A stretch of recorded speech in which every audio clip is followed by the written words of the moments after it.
So I'm making, what is it called? Golabki. It is cabbage rolls or stuffed cabbage, but that's not exactly what the word means. It means pigeon or something like that. Anyway, so I got two different recipes because one, my oven is not happy. I don't know, it needs a new motherboard. So yeah. So anyway, but luckily for me, there were two different options of how to cook it. So this one being boiling it.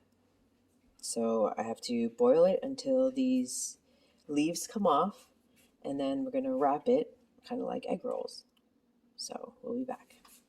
So I decided to try this button. It's such a saute, and I got like some vegetables and stuff that I need to saute. So we'll see how this works. I'm making sauce for the cabbage rolls.